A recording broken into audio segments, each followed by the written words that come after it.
this is where we're going to begin the question with. What we saw in London as well was there is everyone, just like over here, the problem was that the people were holding their assets in their private wallets because they didn't have enough trust on institutions to hold them. And when we are talking about tokenization of assets, which makes things a lot more commercial, it's obviously not possible to do that, especially with real-world assets. I think this is going to be a very, very interesting journey. So I wanted to begin that question with you, because you are in the industry where you are looking at gems, precious gems, okay? Yes. So how are you dealing? The first question among many, which I believe truly is the reason that why real-world assets or tokenization assets haven't taken the big scale that we should have seen because of a trust.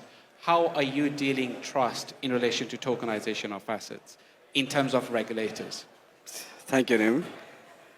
Was the interesting question to everybody.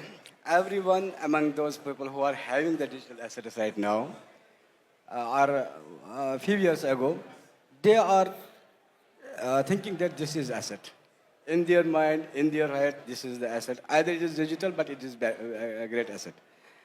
But how they can trust now to third parties when they have seen so many things happen there, whatever is going in the market, and what happened in the last 6-7 years. This is actually the killer here. This is the point here, that there must be that digital asset, and that must be credible. Credible with some sort of physical asset there. So some sort of tokenization value of from any physical asset. And that asset too, then where they can capture that also. Either it is digital in the wallet, in the private wallet, but there must be then the exchange, there must be then the wallet, that must be also the secure. Just like the digital asset, just like the coin, just like the token it is, backed by the asset, there must be exchange also which will be like that. And that should be also either decentralized or centralized. But centralized must be, we can say, regulated and reliable for that thing to get this.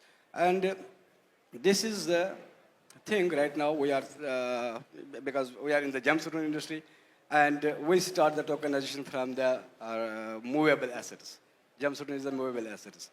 How it can be then non-movable asset, just like real estate, just like these things, there, this trust will be the bigger and bigger when they will see that this digital asset is equal to this physical asset, and I can carry it anywhere in the world.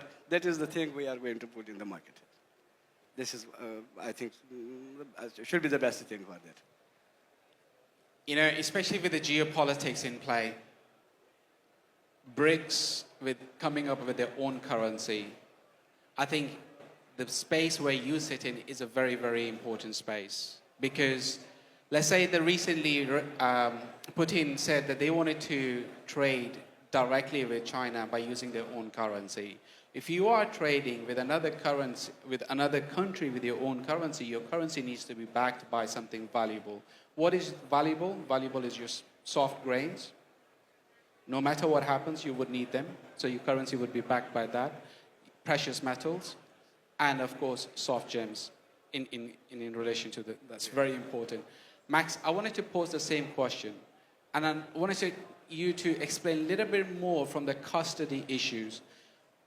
If we are talking about the tokenization of assets, how the custody issues will be resolved, especially with respect to hot wallet, non-hot wallets, and of course the liquidity, because that is the prime important point over here, which Pranay, exactly, you'll be able to give a little bit more information as well.